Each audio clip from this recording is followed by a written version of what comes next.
Les damos la bienvenida a todos a la segunda charla organizada por la IHR YP en Chile. Si no nos conocen, los invitamos a revisar nuestro Instagram, que es IHR YP en Chile. Pueden ver de qué se trata nuestra organización y ver los eventos que vamos a seguir realizando. La charla del día de hoy se titula Transientes hidráulicos en conductos presurizados y el relator es José Arriazola. Bueno, la charla con preguntas durará 1 hora, así que si es que tienen dudas o comentarios, lo hacen en el chat y los revisamos al final. ¿Ya? Entonces, José Arriazola es ingeniero civil hidráulico de la Universidad Católica, es magíster en ingeniería hidráulica también de la Universidad Católica, y actualmente es líder global del área de servicios de ingeniería geotécnica e hidráulica para el negocio de minería mineral de Perú. Así que sin más preámbulos, José, te doy la bienvenida y te cedo la palabra. Y, gracias, Javiera. Ya, de nada. Gracias, Javi. Yo voy a compartir mi pantalla ahora.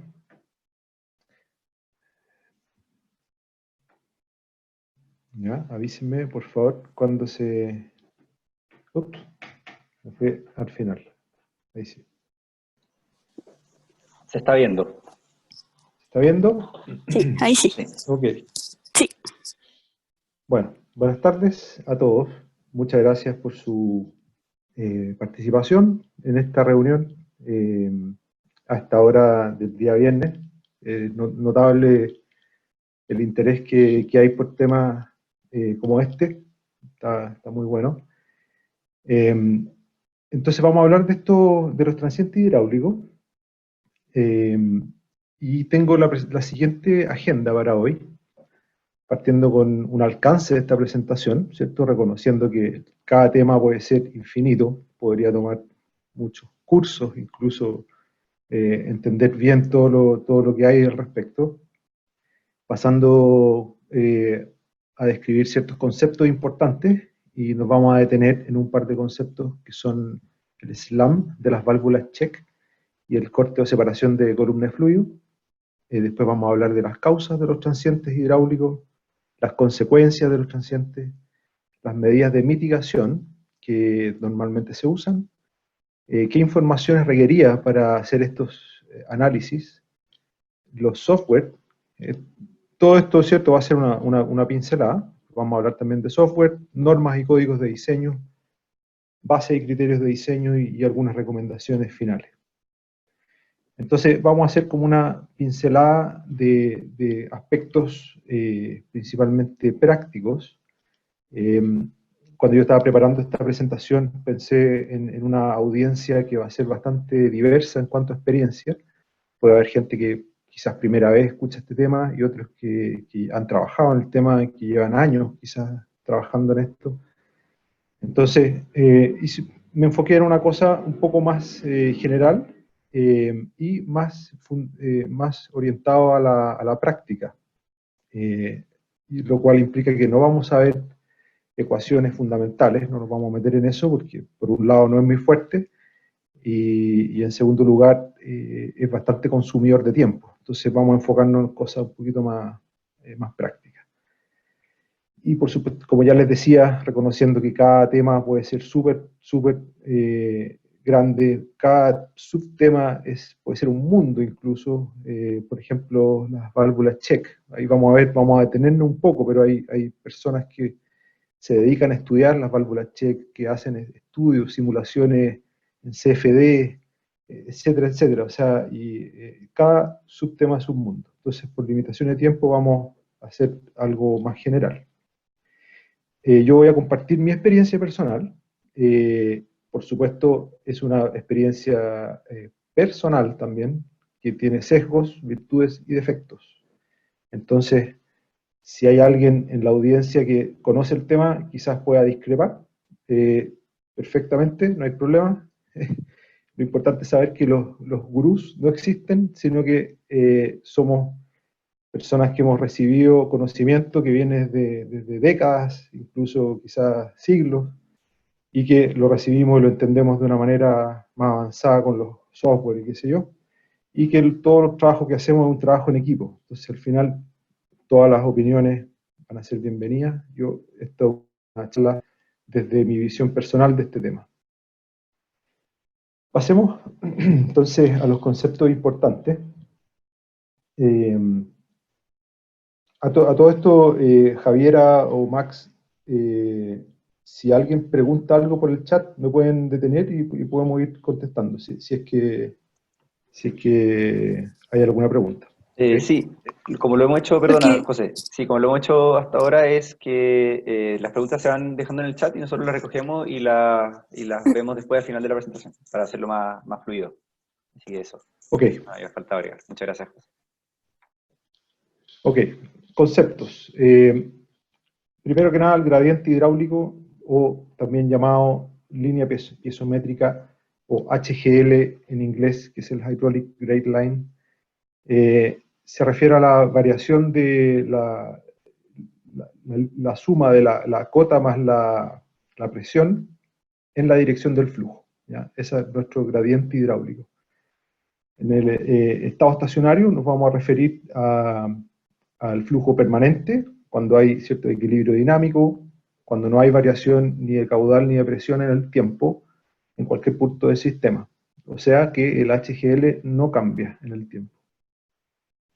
Cuando hablamos de un transiente, también si uno lee libros o ve en internet, hay otras palabras, por ejemplo, se usan transitorios, golpe de ariete, water hammer en inglés, surge también en inglés, flujo impermanente, que es algo un poquito más académico, y con todos esos nombres nos referimos a situaciones en que el caudal y la presión sí varían en el tiempo, en uno o más puntos de un sistema, o sea que el HGL cambia en el tiempo.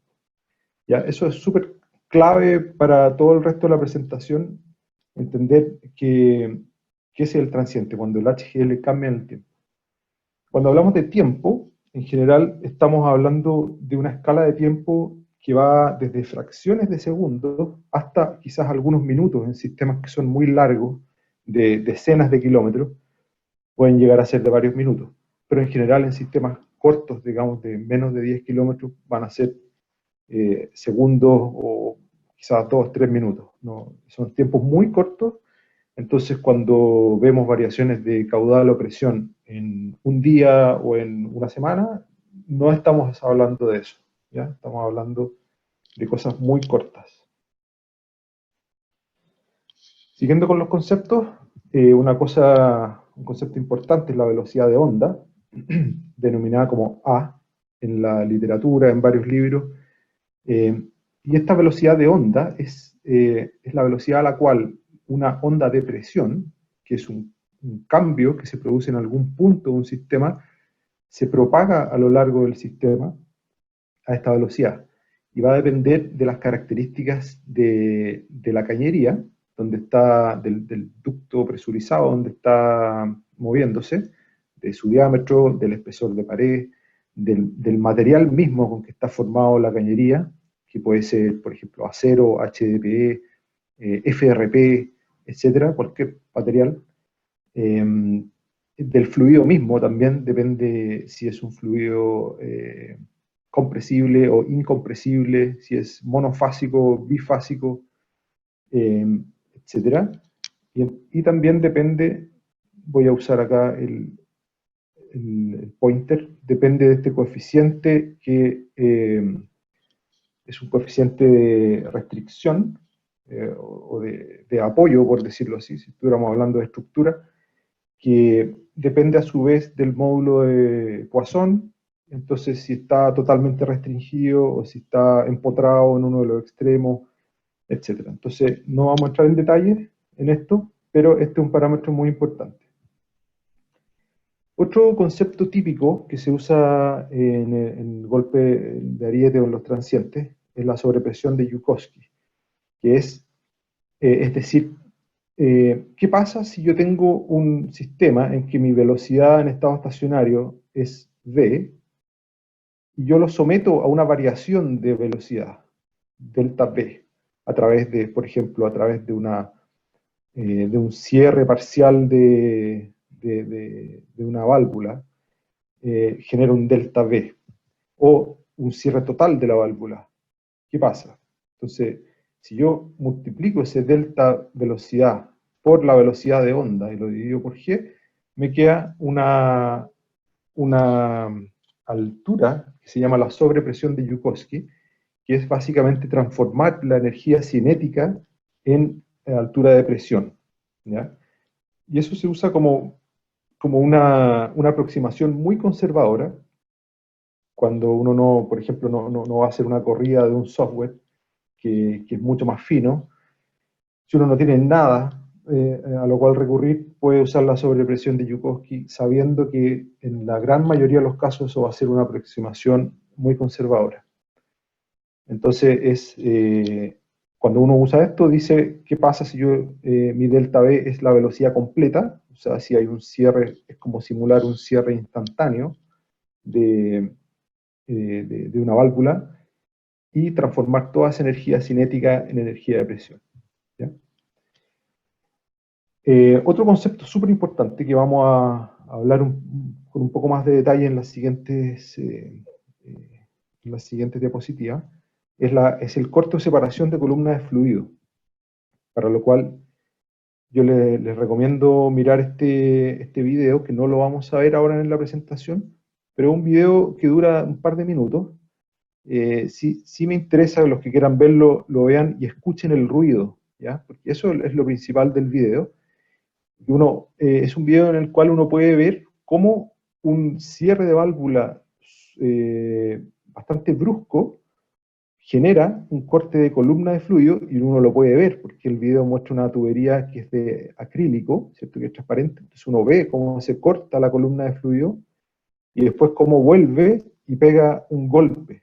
De ahí viene esta denominación de water hammer, ¿cierto?, como martillo o como ariete, que pega un chancacazo súper fuerte.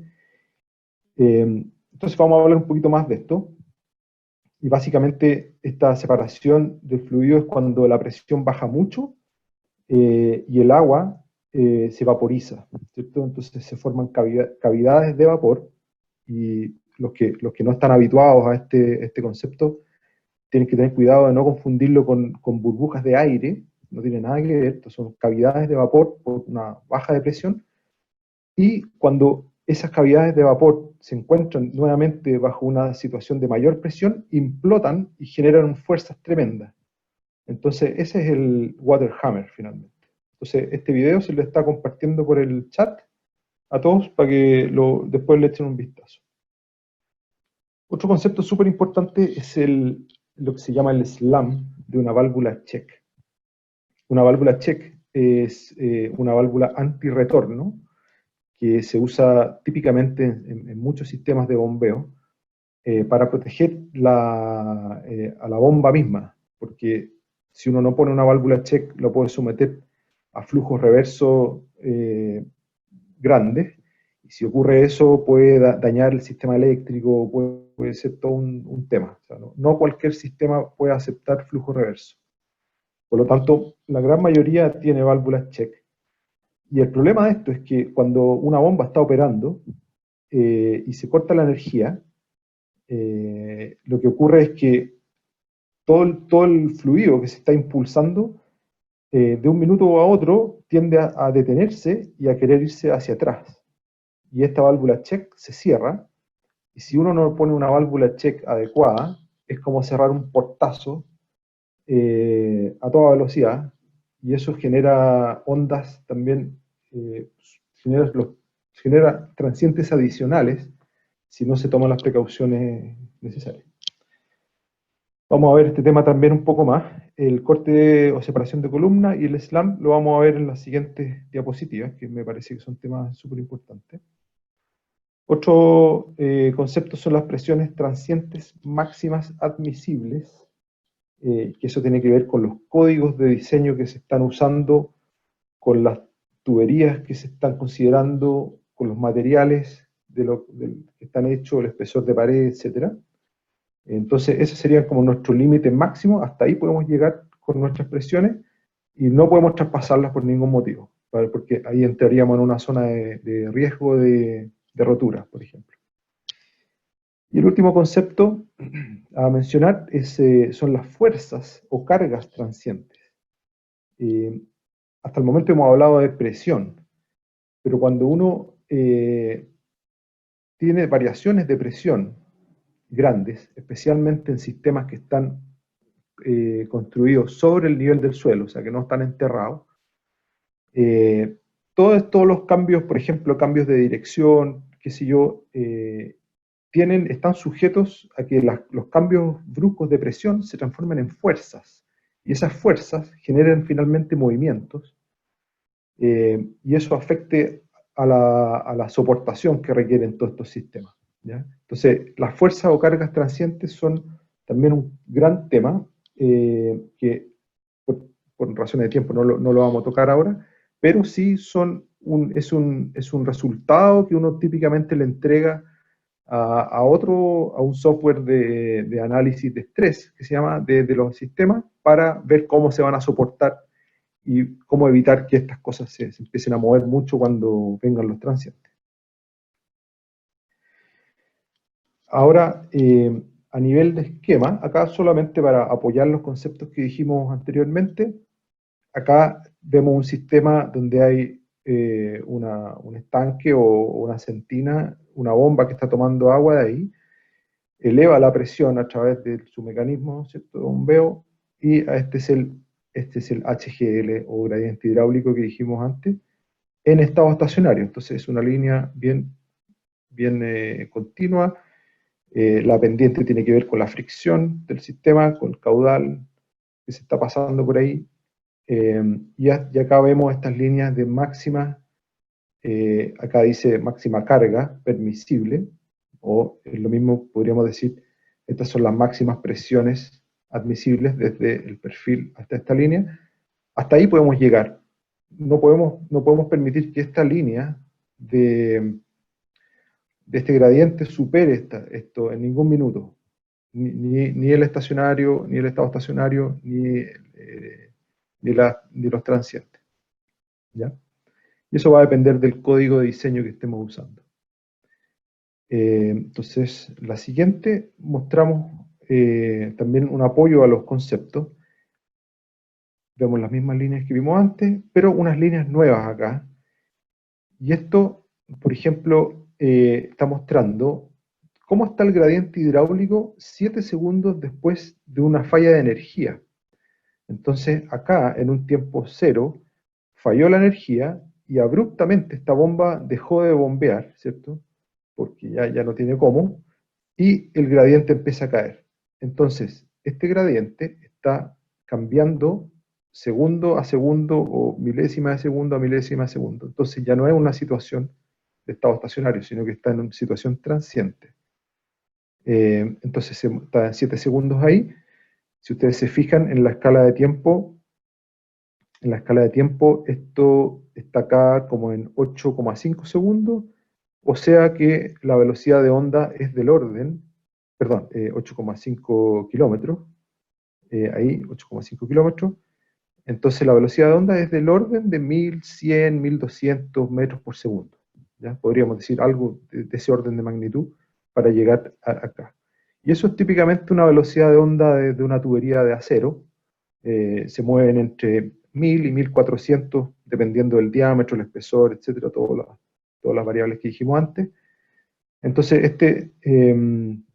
está así, y después sigue bajando a medida que el tiempo avanza, ¿cierto? Y después, esto es un gráfico bien sencillo. Después esto empieza a rebotar, como todos los sistemas de ondas, ¿cierto?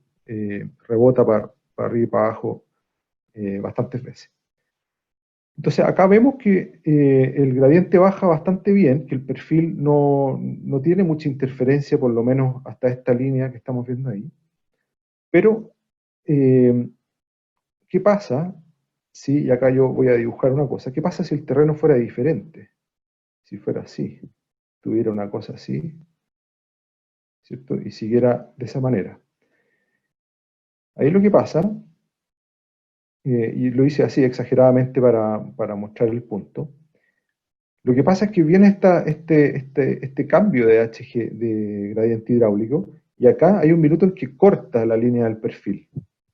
Entonces, cuando corta la línea del perfil, ¿qué significa? Que la presión ya no es una presión positiva, sino que una presión, en términos relativos a la atmósfera, es una presión negativa. Entonces, esa presión negativa, si baja mucho, si sigue bajando, en realidad físicamente no es posible seguir bajando infinitamente la presión. Hay un punto en que el líquido se transforma en gas, porque alcanza su presión de vapor. Y esa presión de vapor, no sé a qué altura estaremos acá, depende de la altura sobre el nivel del mar, pero si estuviéramos cerca del nivel del mar serían aproximadamente 10 metros o 9, algo metros hacia abajo. Y así, digamos, si estuviéramos a 3.000 metros serían como 7 metros, etc. Entonces, más allá de eso, alcanza la presión de vapor y cuando ocurre eso, se separa la columna de fluido, ¿ya? Ese es el fenómeno, ese es uno de los fenómenos más complejos que existen en el análisis de transiente hidráulico.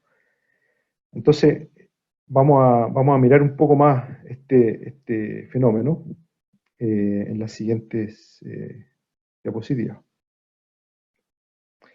Antes de seguir con el corte de columna, quería mencionarles, detenerme solamente en esta diapositiva con el SLAM de las válvulas check. Acá yo lo que quiero mencionar básicamente es que hay varios tipos de válvulas check en el mercado. Acá solamente se muestran 4, pueden haber, no sé, la verdad que nunca la he contado, pero pueden ser 8 tipos distintos, 10 tipos distintos, no creo que más que eso. Entonces, acá hay que ver qué válvula uno elige, digamos, para su sistema. Es un gran tema y hay bastantes publicaciones en internet mismo. Uno puede googlear y es fácil encontrar algunas cosas abiertas al público en general, para elegir la válvula check más adecuada para el sistema en estado estacionario, o sea que no genere muchas pérdidas, etc. Y además para que funcione bien con los transientes. Y acá hay una, bueno, acá estamos viendo válvula de bola, válvula swing.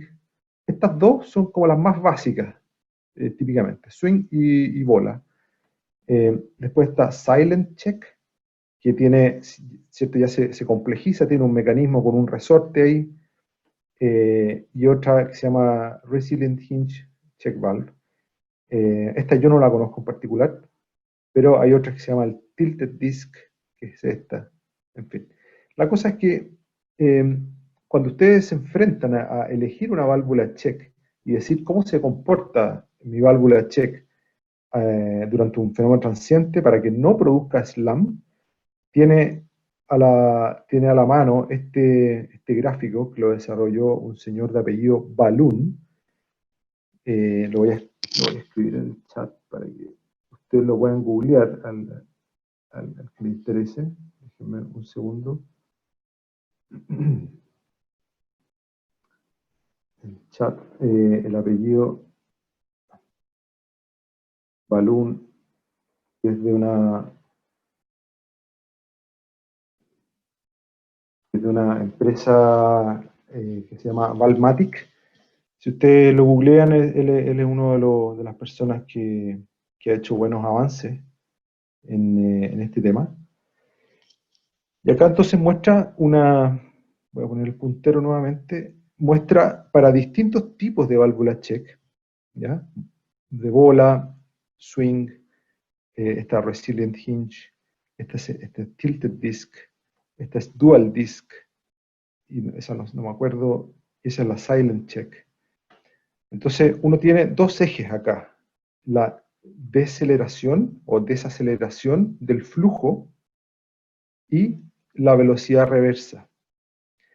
¿De dónde se sacan estas variables? Estas variables se sacan de los mismos software que uno corre, porque es absolutamente dependiente del sistema específico que uno está analizando, cuál va a ser el grado de desaceleración que va a tener cuando haya, por ejemplo, una falla de energía en un sistema de bombeo, y el mismo software debería ser capaz, por lo menos lo que me ha tocado a mí es que es capaz de dar detalladamente cuál es la velocidad reversa. Entonces uno se mete y más o menos ve dónde cae. Si uno cae por esta zona, ojalá no elegir ninguno de esos tipos, sino que tratar de dejar una válvula tipo silent o non-slam. Hay muchas, digamos, acá solamente se ve una, pero hay muchas en el mercado que son súper buenas, súper sofisticadas. Y entonces eso garantiza que el slam sea suave o no haya slam dependiendo de donde uno caiga en el gráfico, ¿ya? O si es severo, ojalá nunca caer ahí, porque ahí yo tengo una experiencia, no personalmente, pero sí uno de los clientes con quien me ha tocado trabajar fue testigo de una mala selección de válvulas check. Eligieron lamentablemente unas válvulas swing, que son las más brutales en ese sentido, porque la válvula swing se pone en esta posición cuando el flujo está andando, y después hace todo este recorrido, o sea, se pega el portazo más fuerte cuando el flujo viene para atrás. Entonces es muy severo el slam, y esto era en un sistema gigantesco, muy grande, de mucho flujo, de gran diámetro. Entonces cada vez que había una caída de energía era como un terremoto, más o menos.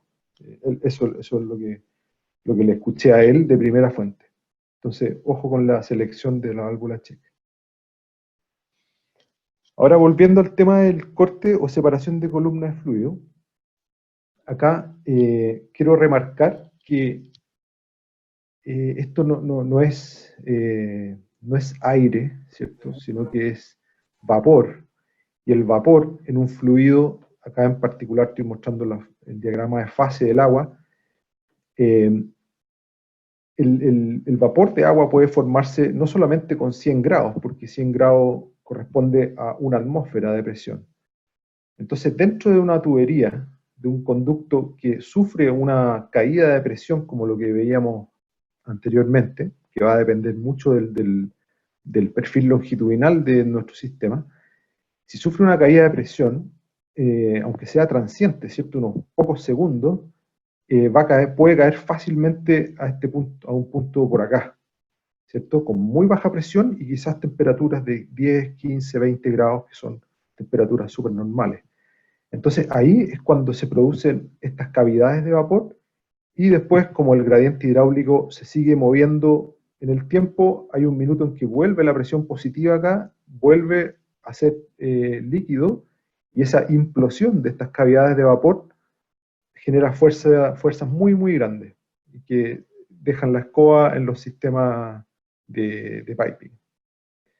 Entonces, ese concepto me interesaba mucho para los que no lo conozcan. No sé si seguramente algunos sí ya lo conocen, pero los que no lo conozcan, no confundan con burbujas de aire, no es eso.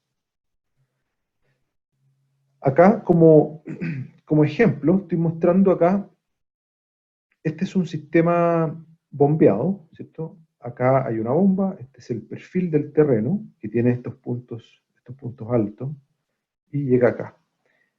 Es el estado estacionario. Y lo que yo quiero mostrar, bueno, esta línea roja hasta acá son las presiones admisibles, transientes, esa línea roja, hasta ahí puedo llegar. Y acá tenemos dos casos. Un caso en que es el caso azul, que el máximo HGL transiente, o la envolvente de las máximas transientes, que hay con una caída del sistema de bombeo sin protección, sin nada.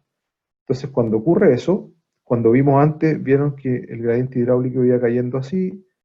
Entonces, hay un minuto en que corta columna acá, después corta columna acá también. Y cuando vuelven y se producen la implosión de estas cavidades de vapor, se generan fuerzas instantáneas muy fuertes, y que generan estas variaciones de la presión súper abruptas. Y como les contaba antes, esas presiones, esos cambios de presión tan abruptos y tan marcados son los que generan las fuerzas transientes más complejas al final, que pueden generar problemas serios, ¿ya? Bueno, entonces les voy a contar una anécdota no muy feliz al respecto. Pero entonces ustedes comparan la línea azul, que tiene como estos cambios abruptos que no son buenos, versus la línea verde, que son los máximos, el máximo HGL o envolvente de HGL transiente, pero con válvulas de aire, o válvulas ventosas que se le llaman. Son válvulas que se ponen acá en los puntos altos típicamente, y cuando viene el gradiente y topa eso, evita que caiga y corte columna, sino que ahí deja que entre aire a presión atmosférica, y eso ayuda mucho a controlar los transientes.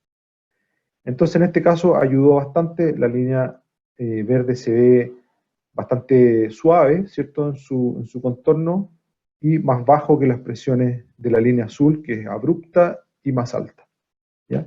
Entonces es un ejemplo para mostrar que el corte de separación de columna de fluido es un problema importante, y la anécdota es que en un proyecto donde ocurrió, bueno, era un sistema sobre terreno, digamos, no enterrado, que requiere soportación, qué sé yo, requiere un montón de cosas, y no se realizaron los transientes hidráulicos adecuadamente.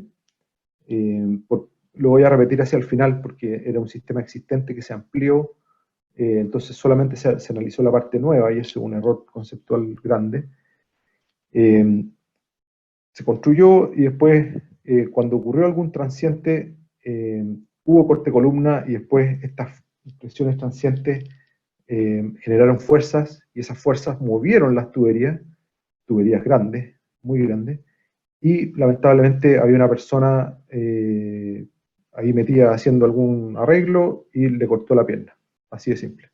Entonces, así de fuerte puede ser las consecuencias de un mal análisis de este tipo, ¿ya?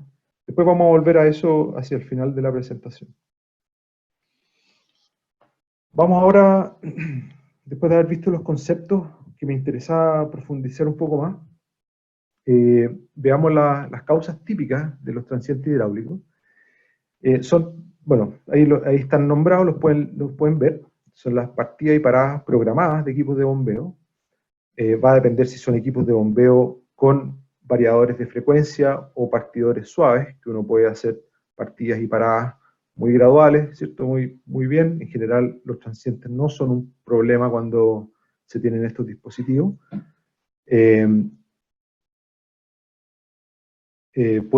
Pero muchas veces son equipos de partida directa, que uno enciende y en 2 o 3 segundos ya están al 100%. Entonces, esos son un poquito más fuertes. Después, el típico caso que uno modela es la detención por falla de energía. Eso es muy habitual. La apertura de válvulas, eso es bastante importante, y en particular es muy importante en sistemas gravitacionales. Y acá me detengo un segundo porque esto es muy importante. Me ha tocado estar en proyectos donde hay sistemas gravitacionales, y por digamos, algún error conceptual o cultural, la gente piensa que los sistemas gravitacionales no necesitan análisis de transiente hidráulico, y es absolutamente equivocado. Muchos de ellos sí necesitan, y ahí las válvulas, la apertura y cierre de válvulas, son lo que genera, o sea, son los principales accionadores de los transientes. Tenemos también casos un poco más raros que pueden ser rotura de cañería, bloqueo de cañería, en particular, por ejemplo, bloqueo cuando uno corre o introduce en las cañerías elementos de inspección interna, puede que se bloqueen. Entonces, hay casos en que esto podría ocurrir. Otro caso también que ocurre mucho, este es un caso bien particular y bien interesante, que ocurre mucho que fruto del llenado o vaciado de sistemas de colectores de aguas lluvias, hay transientes tremendos, y hay una persona, un profesor de apellido Vasconcelos, que no me acuerdo si es de Brasil o de Portugal, que ha estudiado mucho esto. Y hay transientes súper fuertes producidos por el llenado y vaciado de sistemas, en este caso de cañerías bajo el nivel de la calle, sistemas de redes de tuberías que realmente se llenan muy rápido cuando llueve, hay tormentas muy fuertes, y el aire no es evacuado adecuadamente, entonces empiezan a haber transientes súper fuertes. Y salen, como él habla de geysers, que salen las tapas de los sistemas de alcantarillado, salen volando, hasta pueden dar vuelta un auto. O sea, tiene fotos en sus publicaciones. Bueno, y pueden haber otras operaciones que pueden ser intencionales o no intencionales, pueden ser errores, ¿cierto?, que produzcan variaciones de presión y flujo en tiempos cortos. Entonces, esto probablemente acá se me puede ir algo, pero estos son los más típicos causas de los transientes. Consecuencias, como ya mencionábamos, daño a las personas, eso no solamente por la anécdota que conté, sino que me ha tocado también ver casos, no estar ahí por supuesto, pero me ha tocado ver casos en que se echó a andar algo y salió volando un manómetro, o salió volando un instrumento. Entonces eso es muy peligroso. Y no salen volando despacito, o sea, salen disparados como una bala. Entonces, afortunadamente en esos casos no ha pasado nada, pero sí podría ser una causa, o sea, una consecuencia muy grave. Rotura de cañería por alta presión, por supuesto, si uno sobrepasa las presiones admisibles y especialmente los límites de fluencia del material con que está hecha la tubería, puede romperla.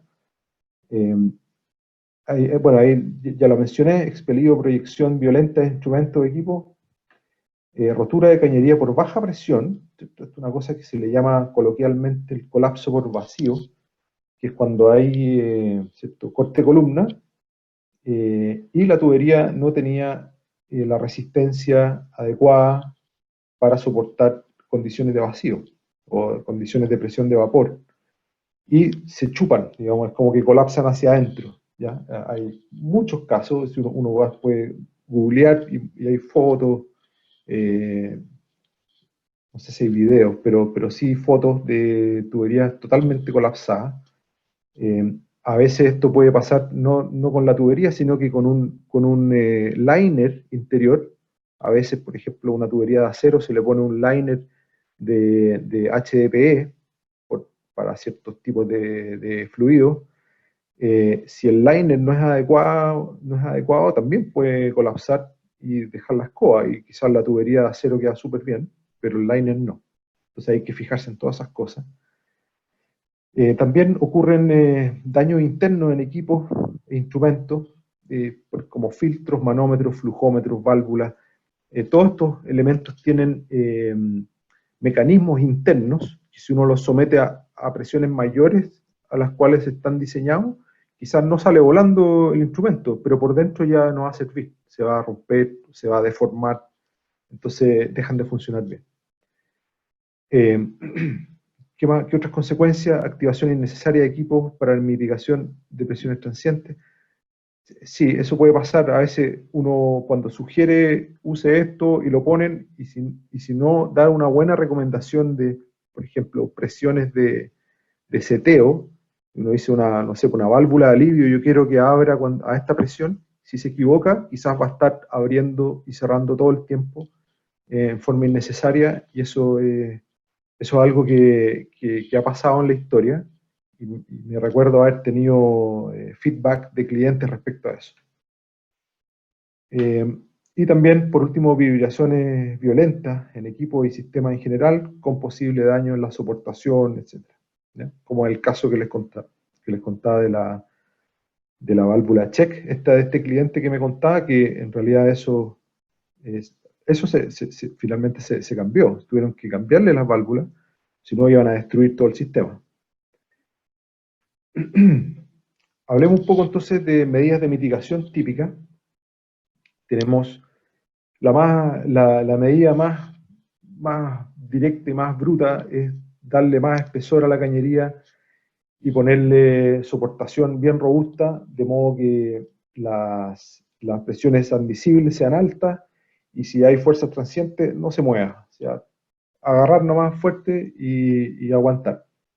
Es una forma, puede ser válido para algún cliente que prefiera eso, puede ser totalmente válido, pero si no, bueno, el problema es que eso es caro, es gastar más plata en el fondo, y a veces hay clientes que están dispuestos y otros no. Válvulas check anti-slam, esto sí yo diría que es súper importante y se repite mucho en los sistemas, y yo creo que cada vez hay más cultura de que esto es súper importante. Válvulas de alivio o anticipadores de golpe de ariete, esto es una familia de válvulas que lo que hace es que cuando alcanzan cierta presión en el sistema, abren y botan agua y con eso alivian un poco las presiones, ¿ya?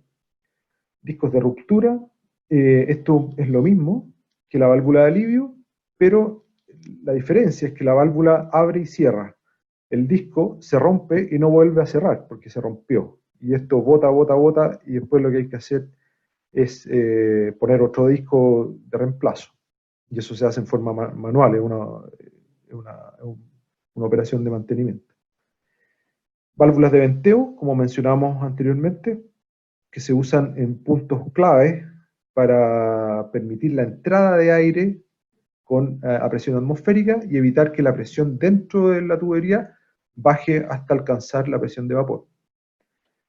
Estanques hidroneumáticos, esto ya es algo más sofisticado, que en realidad no vamos a tener tiempo para entrar en detalles, pero es una herramienta, un dispositivo súper efectivo, es como el Mercedes-Benz de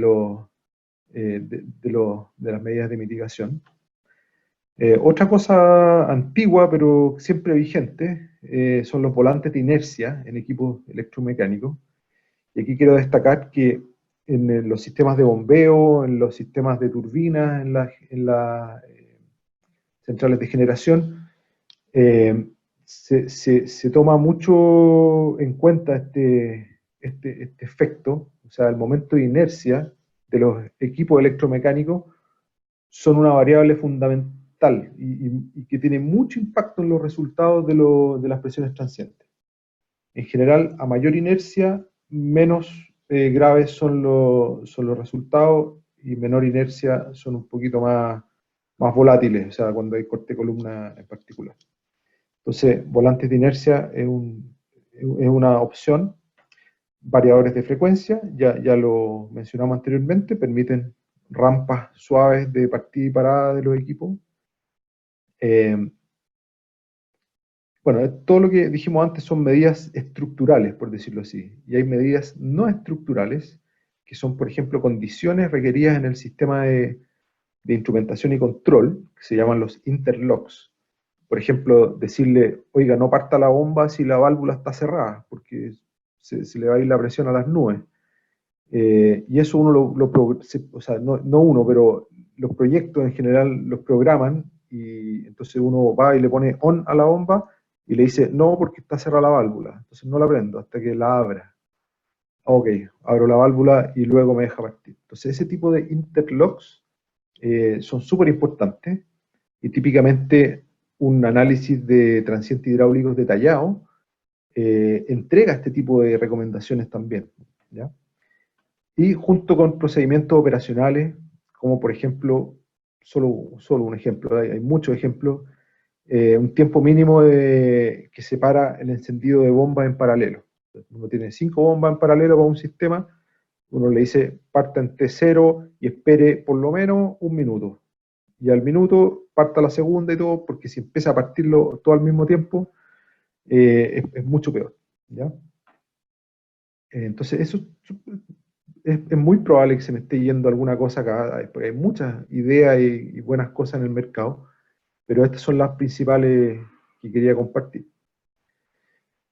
La información requerida para el análisis, va quedando pocos minutos. Entonces, para hacer este tipo de análisis uno necesita muchas cosas. Una pregunta fundamental es, ¿para qué quiero mis resultados? Y eso tiene mucho que ver con la etapa de ingeniería donde uno está parado haciendo el análisis. Si es una etapa conceptual, probablemente ni siquiera va a ser un análisis de transiente. Si una de prefactibilidad puede ser, depende de si un sistema muy crítico, muy importante, qué sé yo. Si un estudio de factibilidad, típicamente sí, ya empiezan a hacerse los análisis con software un poquito más detallado. Y en una etapa de ingeniería de detalle, ya básicamente se hacen muchos análisis de transiente orientados a los resultados que se necesitan, que son un manual de operaciones, muchas cosas muy detalladas que se van a necesitar, o quizás para protocolos de la puesta en marcha del sistema. Entonces, uno tiene que pensar, en primer lugar, dónde estoy parado, o sea, y para qué necesito los resultados. Otra cosa fundamental, ¿cierto?, entender cómo opera el sistema, porque uno tiene un sistema que bombea y dice, bueno, esto bombea, no sé, 100 litros por segundo. Pero quizás el cliente puede estar pensando usarlo para 20 cosas más. Y eso también es un tema, y uno tiene que averiguar todas esas cosas. Porque ahí los análisis se van complejizando.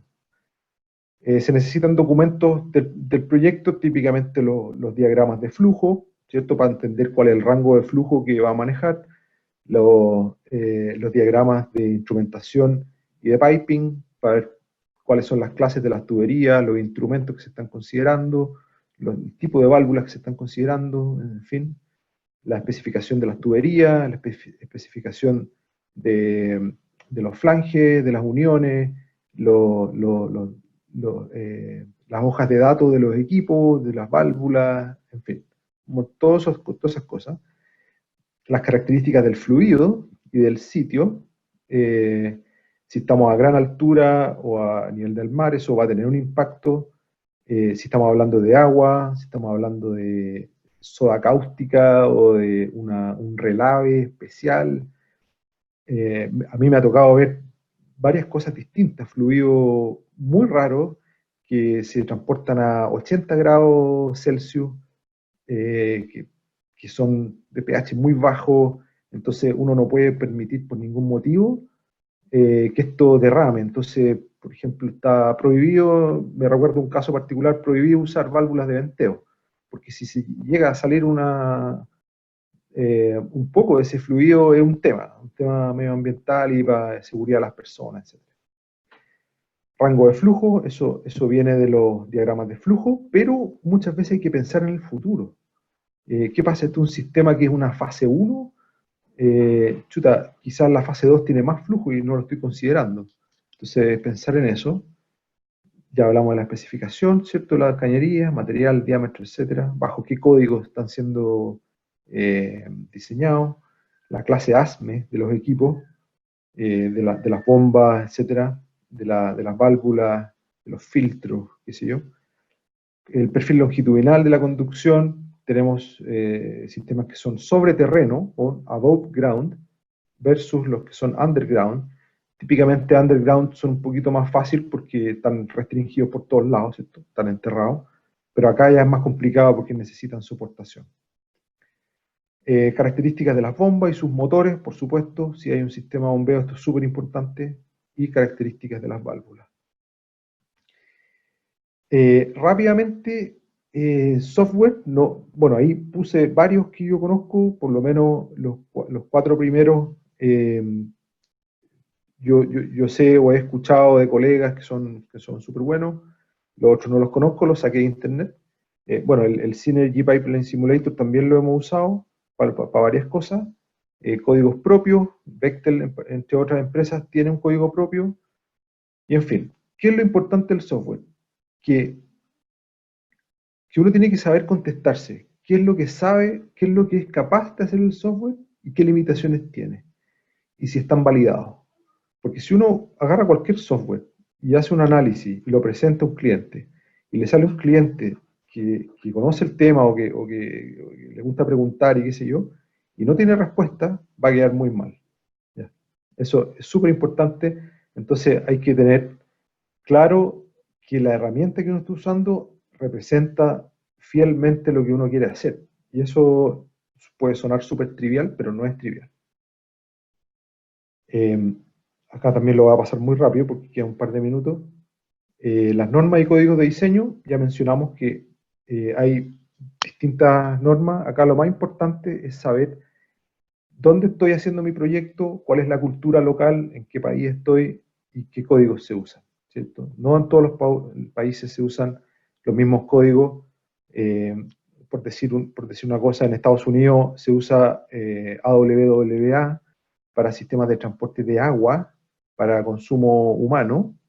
Se usa solo ese código, pero se usan los códigos ASME para otras cosas, gas licuado, y otros fluidos, pulpa, etcétera, usan este ASME. Entonces, lo importante es saber dónde uno está parado, cuál es la cultura local, qué es lo aceptado, y usar eso. Y bueno, y por supuesto, para usarlo uno va a tener que estudiarlo un poco, leerlo. Eso es el concepto fundamental. Bases y criterios de diseño. Acá, en fondo, una lista de preguntas que hay que hacerse para ver también dónde uno está parado. ¿Qué tipo de fluido estamos hablando, cierto? ¿Cuál es su temperatura, su composición, su densidad, qué sé yo, todo eso? Código de diseño que estamos usando, las preferencias del cliente. A veces el cliente dice, yo definitivamente no me gustan las válvulas de venteo. Hasta ahí llegamos con las válvulas de venteo. Entonces uno tiene que tener claro que no va a poder jugar con eso. Si es que al cliente no le gusta, si finalmente uno le está haciendo una pega a un dueño, si al dueño no le gusta, no hay mucha vuelta que darle. Compromisos, por ejemplo, los mismos clientes a veces tienen compromisos a aumentar a cierto nivel de seguridad un sistema, o tienen compromisos con sus directorios de bajar CAPEX o el OPEX. El CAPEX es el costo de capital, o la inversión, digamos, y el OPEX el costo de operación. Particularidades del sistema, si es nuevo o existente. Ya hablamos un poco de eso. Los sistemas existentes son mucho más complejos, porque uno no sabe cómo están y no sabe cuánto pueden resistir, ¿cierto? Porque ya son existentes, son viejos, qué sé yo. Si se trata de una expansión de un sistema existente, sin duda hacer el análisis completo, no solo la parte nueva, ¿cierto? Se usa 100% del tiempo o es ocasional, eso también puede tener impacto en el diseño.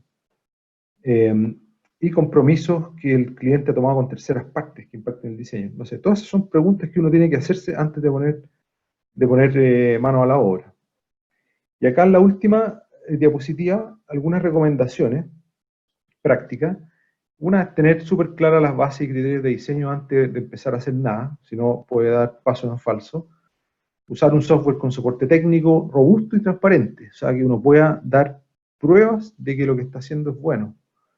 Entender muy bien los modos de operación del sistema, ¿cierto? Para que no se le escape ninguna cosa durante los análisis. El sistema existente, mucho ojo, porque muchas veces uno no tiene idea cómo está, y eso es muy peligroso. Cuando un cliente te pide, oye, hazme un análisis de esta cuestión que la tenemos hace 20 años, ahí uno empieza a temblar, porque eso ya es una cosa compleja. Si una expansión, lo mismo, hay que modelar el sistema completo, y eso no hay vuelta que darle. Nunca acepten que alguien les diga, oye, pero modélame solo lo nuevo. No, eso no existe, no se puede hacer.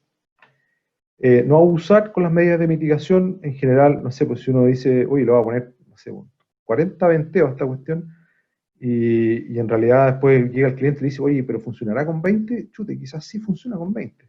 Entonces, sensibilizar los resultados para tener buen respaldo de que la solución propuesta es aproximadamente óptima, ¿ya?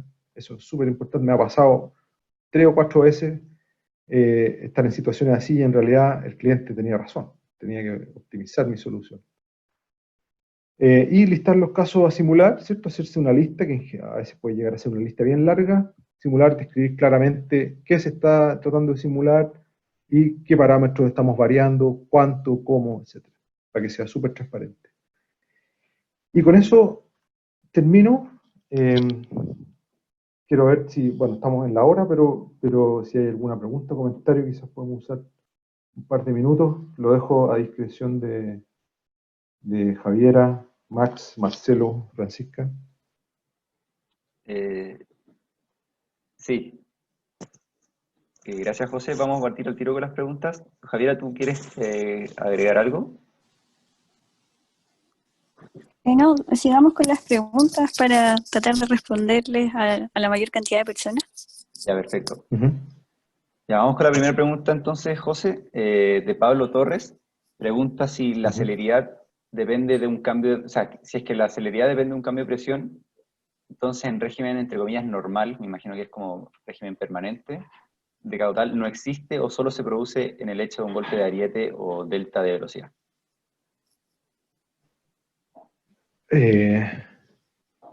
A ver, estoy leyendo la pregunta. ¿Ya?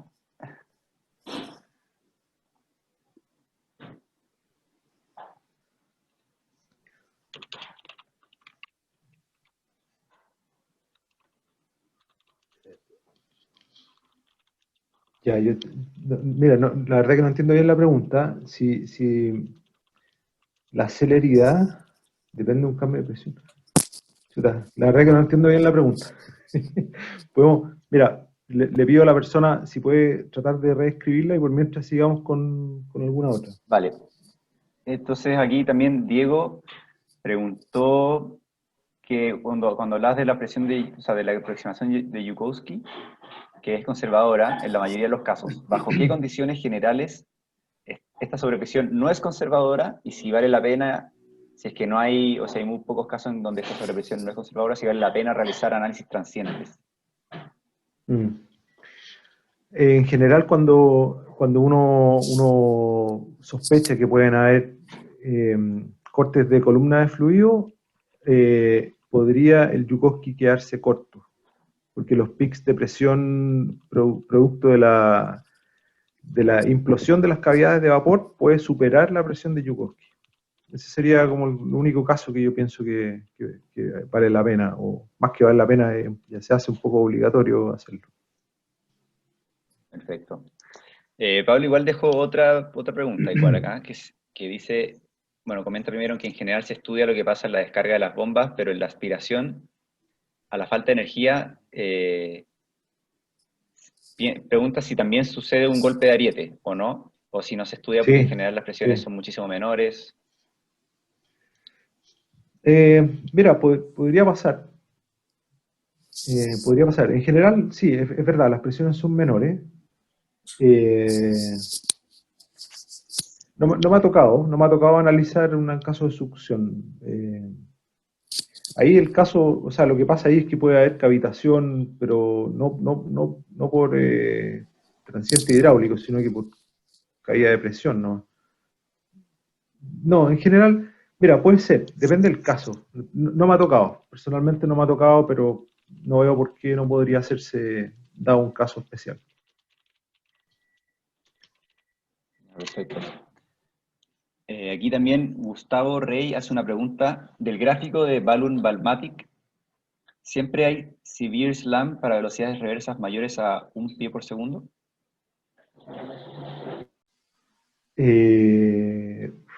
No sé, en realidad ese gráfico, bueno, si el gráfico muestra así, puede ser.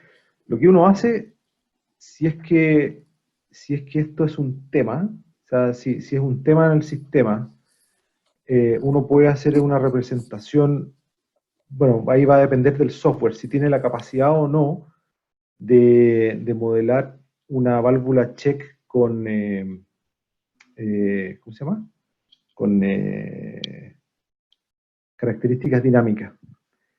Si uno es capaz de reproducir eso en el software, quizás ahí uno podría tener una respuesta exacta del modelo del modelo y el tipo de válvula check que está usando, y ver si efectivamente cae en una situación de severidad o no del slam. No sé si, ojalá que responda a eso la pregunta. Aprovechando que dijiste lo del slam, aquí Rodrigo Mendoza también pregunta que si es lo mismo que Waterhammer. Yo diría que no. El SLAM se le llama a este cierre, a este portazo de la válvula check. Yo lo he escuchado solamente en ese ámbito. Y el water hammer es realmente la columna de agua, que tiene una separación de columna, forma vapor, y después viene la onda positiva, y eso genera el water hammer, la misma columna de agua. Ya, perfecto. Pablo Torres hizo su corrección a la pregunta inicial. Dijo que ¿Ya? si la celeridad tiene que ver con la velocidad de una onda, ¿esta celeridad aparece solo producto de un golpe de ariete o es una condición normal en el flujo de agua?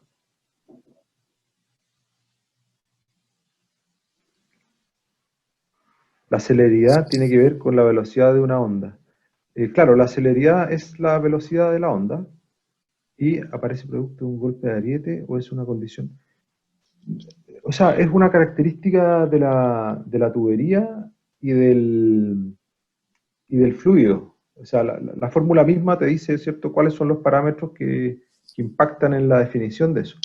Entonces uno calcula, y por ejemplo puede decir ya este sistema, esta cañería tiene una velocidad de onda de 1000 metros por segundo. Y eso se va a producir cuando haya algún pequeño cambio de lo que sea. Por ejemplo, uno cierra un poquito una válvula y va a haber un pequeño cambio de presión y de caudal, y eso se va a propagar a esa velocidad a través del sistema, a 1000 metros por segundo. Y se va a devolver y devolver las veces que sea necesaria hasta alcanzar un nuevo estado estacionario. No sé, ojalá que responda la pregunta. Sí, ahí está comentando también Pablo. Uh-huh. Ya, perfecto. Vamos entonces con la siguiente pregunta de Giovanni Cuneo. Muchas veces los software que trabajan en el método de las características o simplemente usando el método en un Excel o MATLAB entregan resultados con presiones negativas, entre paréntesis y la presión relativa, por debajo del cero absoluto, es decir, por debajo de los menos 10 metros columna de agua. En ese caso ocurre que la cavitación y dichos valores pierden sentido físico dado que el método no fue diseñado para procesos bifásicos, entre paréntesis, teorema, cantidad de movimiento y continuidad. En ese caso me preocupo de que no llegue a la presión de vapor, pero ¿qué hago con los valores de la sobrepresión que fueron calculados bajo un supuesto errado? ¿Bajo qué criterio diseño el sistema?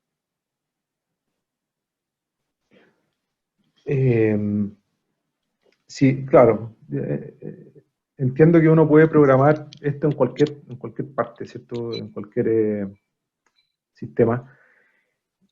Efectivamente, si uno tiene corte de columna o presiones menores que el absoluto ahí, eh, significa que en algún minuto te van a resultar o va a haber una implosión de esas cavidades de vapor y te van a salir presiones que ya no tienen nada que ver con el método de las características, sino que tienen que ver con las ecuaciones de gases y todas estas teorías más de gases reales, gases ideales, no me acuerdo cuáles eran las ecuaciones. Y ese es un fenómeno mucho más complejo. El método de características asume que en todo momento hay una continuidad de líquido y presurizado 100%, o sea que no hay nada metido adentro. O sea, una fase de gas no existe. Entonces, si está usando MATLAB o Excel, vaya a perder eso, no va a poder representarlo. En general, los software comerciales sí abordan eso,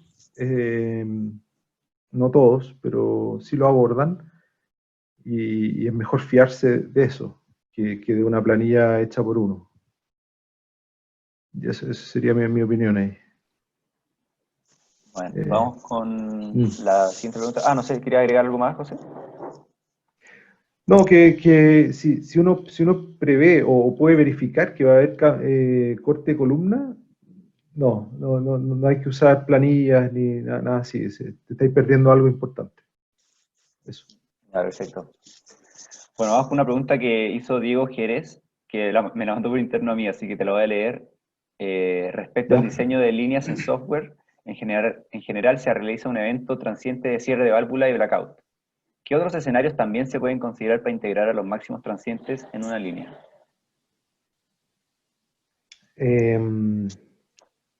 La partida de bombas puede ser importante. especialmente cuando son de partida directa. Partida de bomba, caída de bomba, quizás bloqueo, es que depende mucho de qué sistema estamos hablando. Mira, ahí uno tiene que sentarse, tratar de hablar con el dueño, digamos, quien sepa o quien vaya a operar, sentarse y conversar un poco para entender qué es lo que va a hacer y ver qué otro caso puede salir ahí de la conversación. Pero ahí el listado que yo puse en la diapositiva, más o menos son las típicas cosas que uno considera. Bueno, vamos ahora entonces con la penúltima, perdón, pregunta de Rodrigo Lillo. Es ¿cómo se puede incorporar el liner de una tubería en la modelación de un transiente? Ya, esa es una pregunta que me parece que existe una respuesta. Hay fórmulas. O sea, no sé creo que alguna vez lo he usado. No es súper trivial, pero existen fórmulas y me parece que hay un par de papers antiguos, deben ser, no sé cuándo, pero de los años 90 quizás que tratan el tema. Pero claro, es una cosa que no se puede contestar verbalmente, son un modelo, una fórmula especialmente hechas para eso. Pero en todo caso, déjame mencionar una cosa ahí. Si la pregunta está orientada a calcular la velocidad de onda, a veces quizás no vale mucho la pena darse muchas vueltas en eso, porque la velocidad de onda, los que han trabajado, digamos, en estos temas, si uno varía la velocidad de onda de 1000 a 1050 o a 1100, los resultados no son tan distintos, ¿ya? Entonces, si esta refinación del cálculo de velocidad de onda incorporando el liner, o sea, te tiene preocupado el que hizo la pregunta, eso genera diferencias súper chicas en la velocidad de onda. No era así súper relevante hasta donde yo me recuerdo cuando lo usé. Buenísimo. Mira, José, tengo la última pregunta aquí que se me había pasado, que Ya, es de Pablo Torres también, que la había hecho más hacia el principio, que dice, cuando mencionaste los cambios de dirección del flujo, por ejemplo, un codo de 90 grados, ese cambio de dirección no es que produzca un golpe de ariete, sino que posterior al ariete aumenta la fuerza de empuje solamente, ¿verdad? Pide como verificar eso. Dice, me imagino que si es así, porque en el codo a régimen normal no hay cambio de velocidad. claro, es por el desbalance que, digamos, viene la onda, se encuentra con el codo y hace una cosa así, y en ese milésima de segundo hay un desbalance de fuerza que hace que se genere un movimiento. Es solo durante el transiente. Claro. Bueno, igual aquí, en estricto rigor, en un cambio de dirección, habría cambio de velocidad, pero por la dirección, no habría cambio de la rapidez del flujo en ese sentido. Pero sí hay aceleración por el cambio de dirección. Ujú. Bueno, y aquí, no, acaba de llegar otra pregunta de Jan Benítez. Para conducciones cerradas, entre paréntesis flujos gravitacionales, ¿es necesario incorporar protecciones frente a transientes producidos por cierre de compuertas, por ejemplo? Sí, pues, sí, claro. Es súper importante analizar, bueno, si es un sistema súper chico, no sé, pues depende de qué estemos hablando, pero en general eh, cualquier sistema está sujeto a análisis de transientes. Eh, yo di un ejemplo, que una situación gravitacional esta era una alimentación de agua de proceso a una planta de proceso que era grande, que era, digamos, y era una red que se ramificaba en muchas partes, qué sé yo, y era gravitacional. Entonces, cuando uno abre o cierra compuertas en los puntos de consumo, se generaban transientes importantes. Entonces, sí, yo diría que sí, salvo que sea una cosa demasiado chica.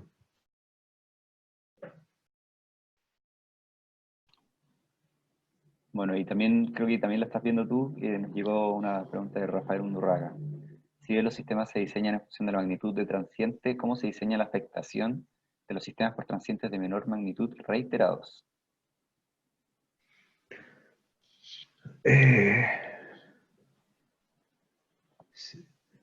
Transientes de menor magnitud reiterados, así como que produzcan vibraciones quizás. No sé, no sé en realidad cuál podría ser el caso. Lo que va a haber, por ejemplo, cuando hay cavitación en sistemas de bombeo, cavitación en la succión, eso te genera como pequeños transientes internos y que generan vibraciones y esas vibraciones van dañando el equipo. Sí, quizás eso es una situación repetitiva. Lo otro es que si se está cortando la luz todos los días en alguna parte, que puede ser, claro, eso también te puede afectar en términos de fatiga, algunas cosas, algunos elementos estructurales. No sé, en realidad no entendí exactamente hacia dónde va la pregunta. No sé si va hacia la fatiga o no sé. Ojalá que haya, o no sé si quiere clarificar la pregunta un poco, Rafael Undurraga.